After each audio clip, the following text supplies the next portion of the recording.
whole state. So when you go back and play in high school, it's going to be so easy. You're like, I just played against the best. Like, I've seen the best.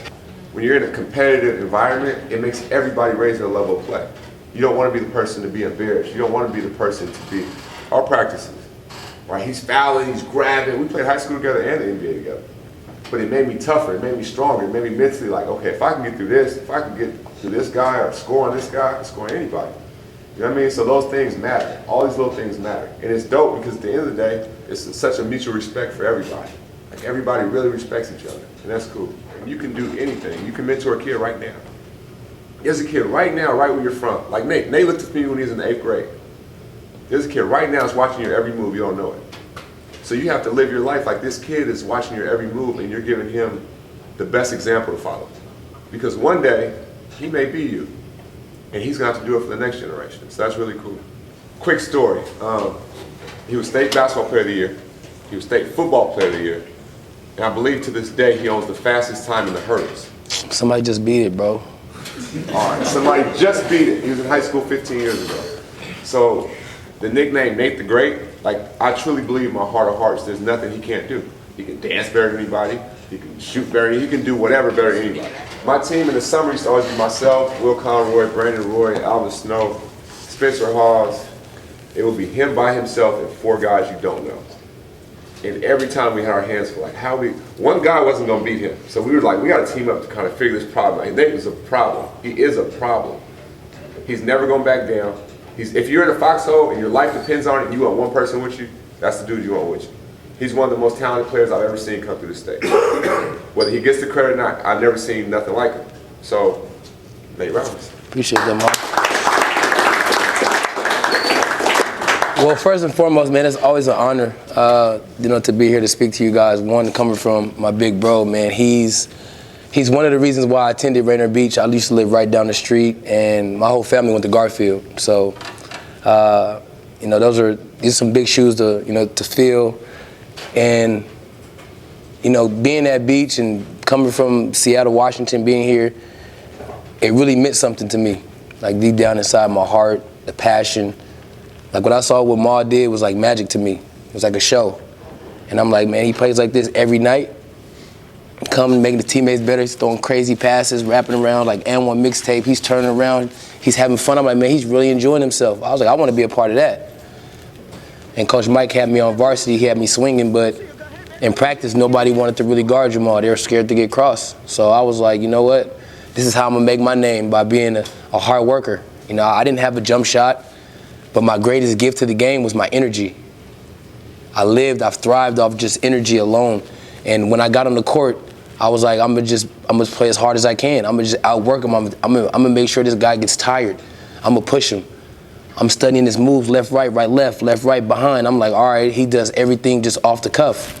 And once I learned how to get better defensively and push myself, and low key, I'm pushing him because nobody's giving him the best look. So I'm learning how to be a good defender. I'm learning how to be a better player just by guarding the best player on our team. And I think that's what carried me over the edge of, making it to the league because, when I was younger, guys were like, oh, he can't shoot back up. So I took that to the gym. I used to go to Rainier after every practice, and I would be down there till it closed, playing basketball with my bros, with my friends. And just for me to get better, it was just a hunger.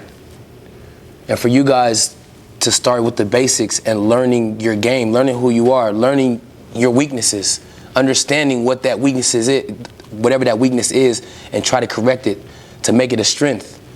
Because when you can go both ways, left, right, you can pass left, you can do everything equally with both hands, it makes you a more dominant player. Then you become even harder to guard.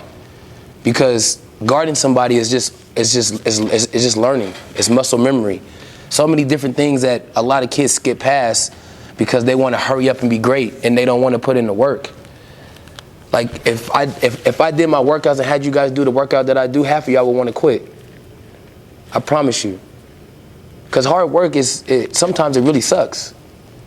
Because you're punishing your body to a level that you're trying to surpass. Fighting through the burn, fighting through fatigue, fighting through wanting to give up, fighting through at the house chilling, wanting to play Fortnite, but I got to go to a practice. There's those times when we don't want to go to the gym, believe it. I have those same thoughts. I don't want to go to the gym, but how bad do I want it? I'm 33 years old, still trying to get better every day. My workouts with Hippa, he tried to kill me every time I work out. Every time I work out with Coach Huddy with my shooting, he's correcting my jump shot every single time for muscle memory, for me doing it the right way every time. You know, and it's just repetition. Like Maul said, I play with some of the best in the world. You know, I consider myself, you know, one of the best, I would say one of the best little guards to ever play the game. You know, I'm not going to put myself up there as one of the best guards. I mean, that'd be foolish because I know who I am and I respect my own game. I respect myself. But being one of the best little guys that people always look past, you guys know what that feels like for somebody to tell you you can't do it. You're not good enough. Oh, yeah, you do this, but yeah, we want to let you play only 30 seconds. And guess what? I go out there and give you my best 30 seconds, whatever that is, with no complaints. Am I upset about not playing? Maybe so. But I'm not going to show it. I'm going to come in smiling every day, ready to get better, trying to figure out how much I can learn from the next guy in front of me. All right, what is this guy doing that I'm not, that he's playing more than me? And I'm trying to find my niche. So when they gave me an inch, I took it as a mile every time, every chance I got, every minute, every game. I took advantage of it. You know, sometimes you have to do that. And it's okay sometimes to be an overachiever, guys. I overachieved my whole life. Coming from right here, Seattle, Washington, right down the street. And this is the best place to be from, Washington, man. Like Coach Mike was talking earlier. Like people will really open their eyes and seeing what we have created here. You guys got something special. One, because social media is making everybody visual to the world. Understand that. We didn't have that growing up.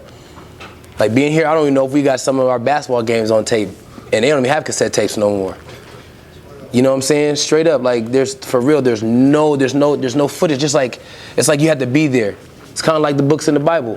When I got to the NBA, I didn't get paid until when we get our first checks, like November something.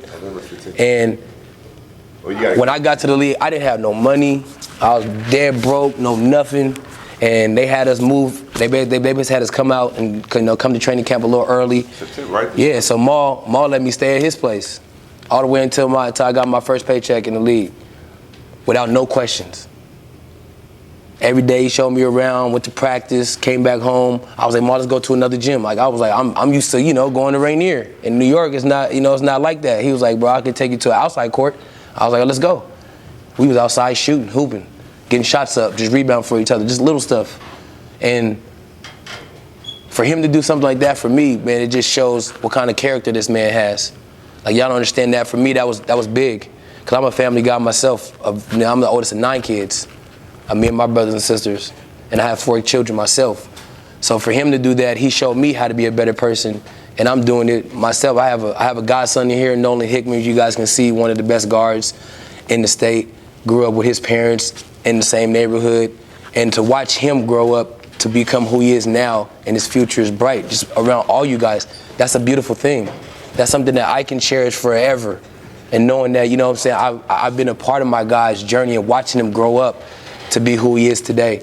And even with Jamal, I've been knowing his family, his mom and dad since I can remember. I played on his dad AAU team when I was a kid, and to see him in here is pretty cool. To know that he's one of the best of the crop of Washington.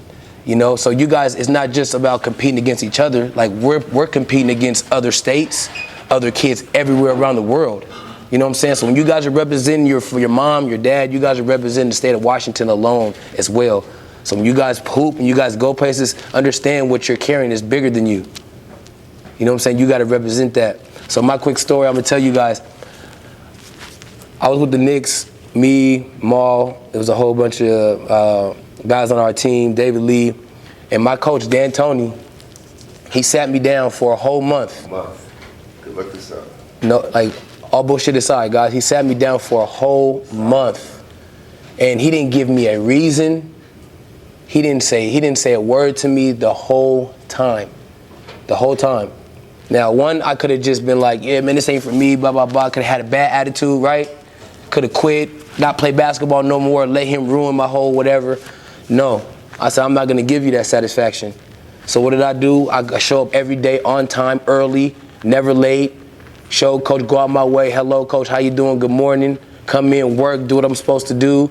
Every game, ran my lines, did my bleachers, ran the stadium stairs, came get my shots up, watch film, I did everything that I was supposed to do.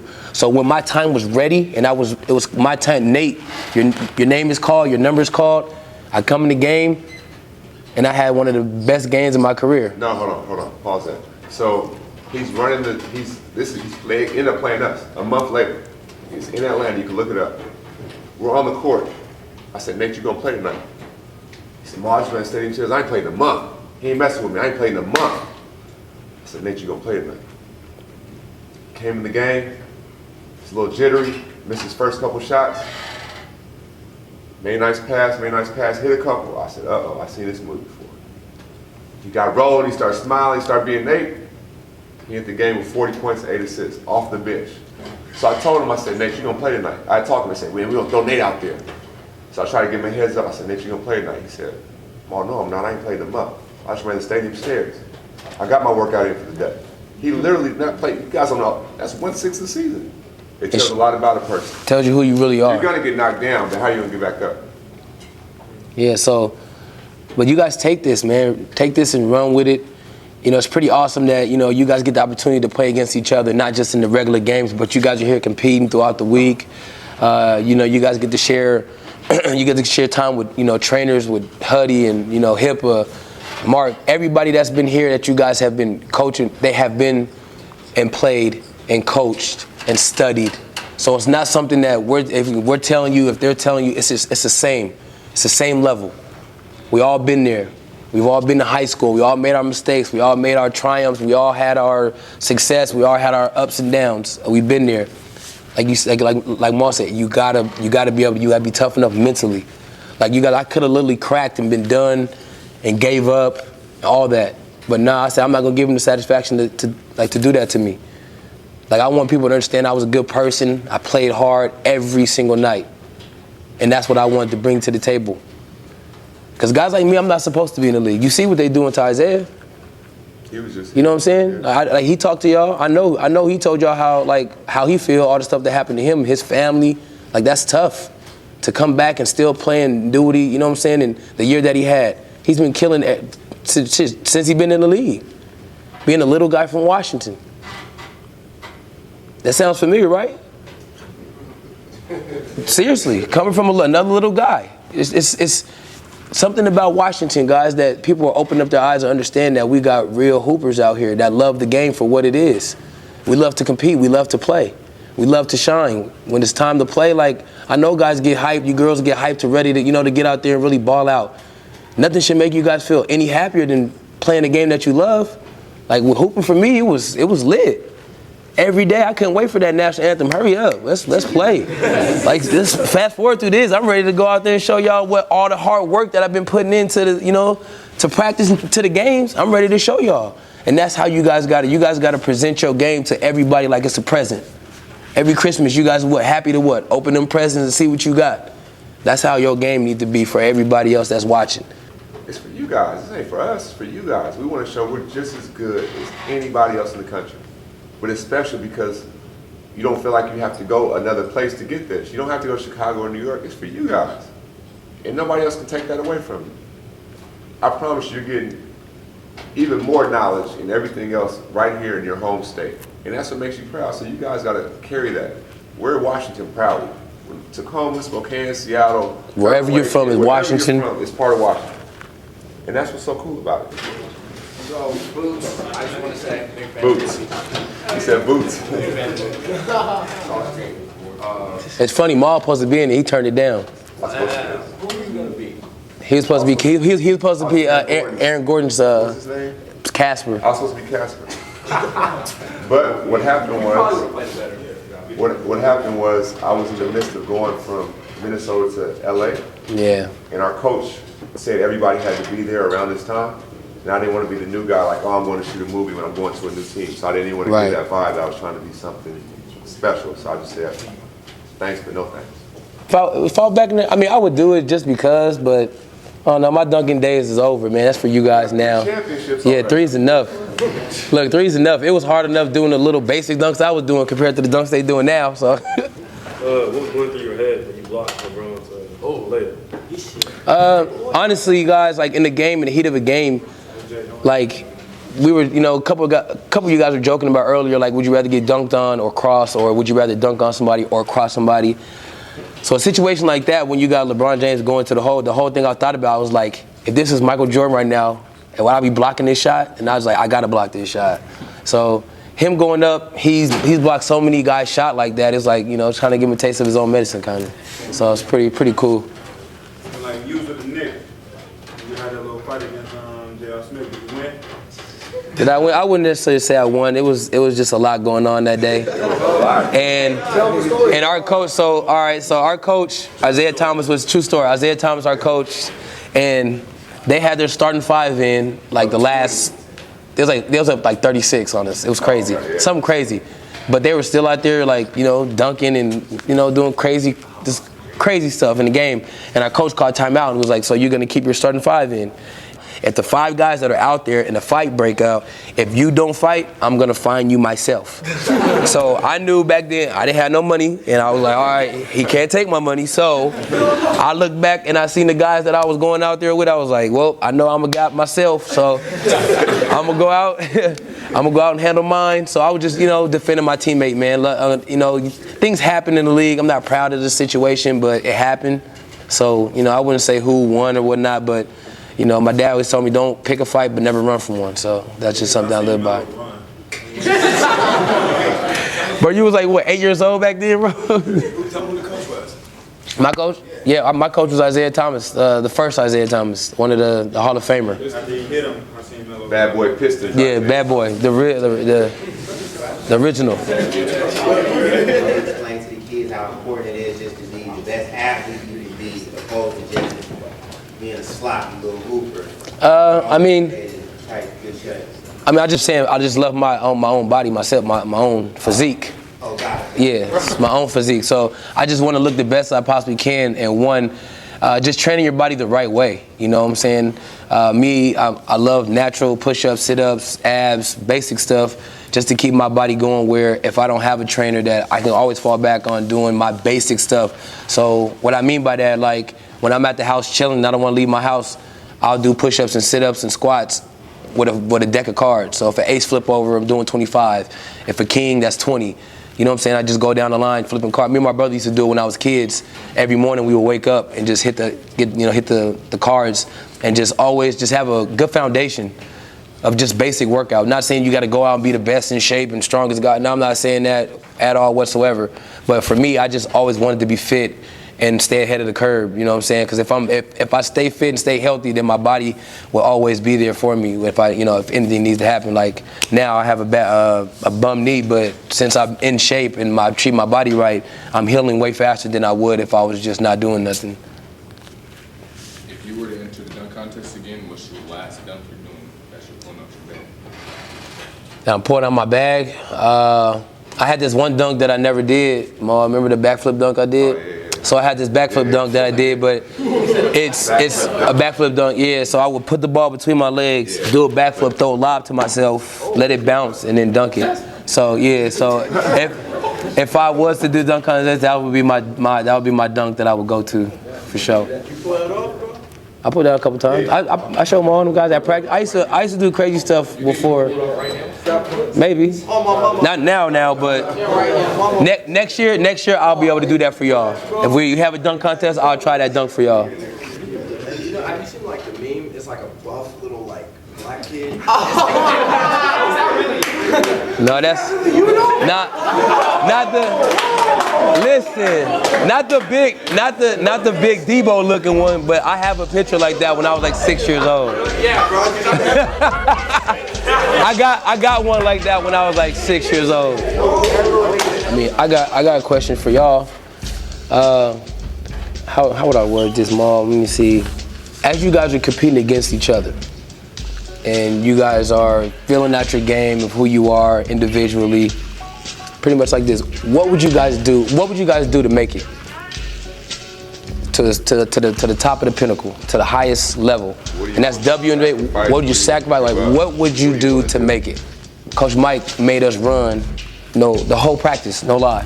He made us run with our hands over our heads. Still do that. Okay, no, listen. The whole practice. I'm not talking about y'all. Oh, get on the line. We're done. I'm talking about the whole practice. We got guy like Coach Mike used to do that to see who would want to quit. Like seriously, if we made you guys go in the gym right now, who would be the toughest person in here? Who would want it the most?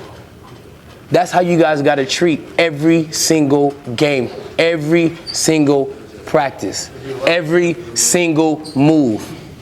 There'd be a lot of transfer. No, I'm seriously, guys.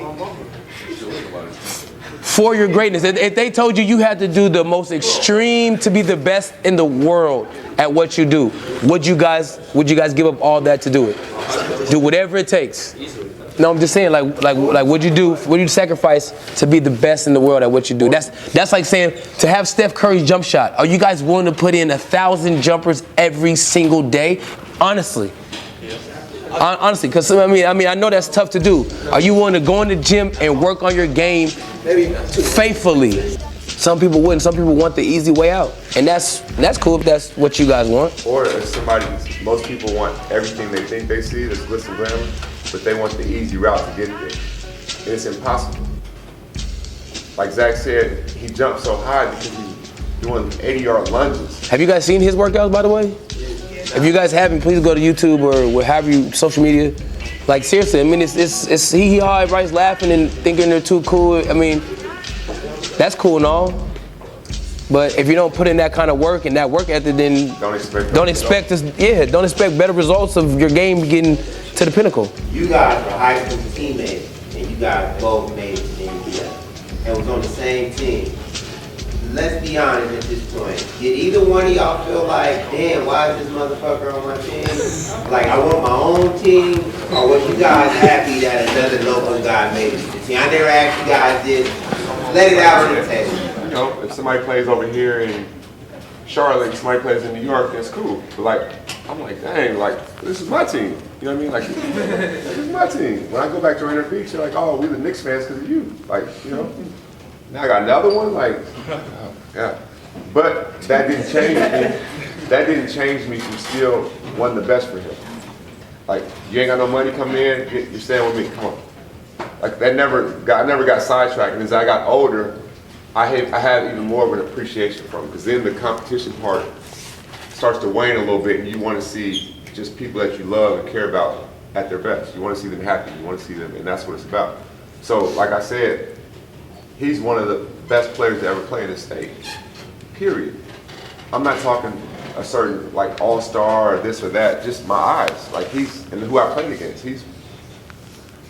man, I don't even know where to put him, but he's like the best, top 2, 3, 4, whatever. He's right there with the best players that's ever played in this state. So now, at this perspective of different teams on it, you appreciate that more, and you're proud of that.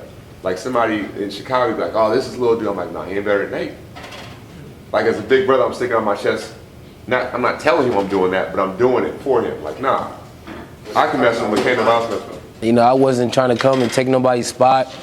I was just trying to come and just, like the movie, can I be down? Can I hang with y'all? I just wanted to hoop. I didn't care. I just, it was kind of cool. And for me, it was such a sign of relief because I was a rookie and I'm going to a team where I knew somebody. And, that's huge. You go to a team with different NBA guys. Some guys are too cool. Some guys mess with you. Some guys don't. Like, those personalities are kind of, iffy sometimes. So when I knew that I was going to the Knicks and I was going to be, playing aside Jamal, I was like, cool, I got big bro. At least he can show me the ropes. I can trust this guy. Not go with somebody that I don't know and, learn bad habits. I knew Maul didn't like to go out. He liked to chill. I was cool with that. He showed me around, took me to different dinner spots. Maul was cool, man. He showed me around like, a big bro was supposed to. I got arrested, told him to still go to the party. True story. Yeah, man, Maul had bad license. I thought I was getting pumped. That was funny. I got pulled over outside the garden. Going to Allen Iverson's birthday party. Yeah, and the officer was like, you getting arrested tonight? I'm like, what? And Allen Iverson was Nate's favorite player, so I'm like, nah, you go. I'll go to jail. Yeah, I'll go by myself, you go. So Ma went to jail. I went to the party. I felt bad, so I had to go back to the. I went for a little bit. We've never talked about. I went to the club, met Allen Iverson. I was like, yeah, cool. Then I had to go pick up Ma from the precinct. So, and then make it to practice 7 a.m. the next day. So, but yeah, like we had our ups and downs, man, and it was fun to be a part of that, and to be a part of that with somebody that I knew, that I looked up to. It was such an honor for me, man, to be in his shadow, learning from such a great person and a great player, man. I want the same for you guys. Represent Washington well, man. You guys do a great job here. Y'all competed. The girls are going against the guys. You guys don't want to get showed up by the girls, so you guys got to go even harder. It's all pushing each other, and that's the beauty of basketball in Washington alone, man. We're a family. Oh, you got a question? So you're going to be committing pretty soon, and I'm saying, like, what's some advice you would give us to, like, I don't know, through the process, like, what are some things that you would say to look for? I think at the end of the day, you have to do what you feel is best for you, because at the end of the day, you have to actually go to that school. You have to go away from home or go down to campus or whatever for the next 4 years. So no matter what, you actually have to walk. It sounds good when it's the summer. I can go here. But in September, October, you really got to go to the school. You know what I mean? Like I did with Minnesota. I'm like, oh, it'd be cool. But I really got to go live in Minnesota where it's -5 or negative. I wasn't thinking that. I'm like, oh my God. But it sounded good on paper. Right. So and take your visits. Yeah, take your visits. At the end of the day, take your visits. Know that you have to go to school wherever it is. Nobody can go to school for you. Class in the mornings, football practice and basketball practice, tutoring, all of it. So understand that every step that you take, you got to give your best foot when you're and hit the books hard. Because if you do that, it makes it easier to make practices, to do all the stuff. Because when you guys go travel and you go to different places, you'll miss some tests. The teacher will let you come retake tests or whatever you need to do. So take it serious. You know what I'm saying? I had 5 or 6 tutors that I never missed because I knew I was gonna be behind because I played two sports in college, so it was hard. So your tutors, go to them, get to know them.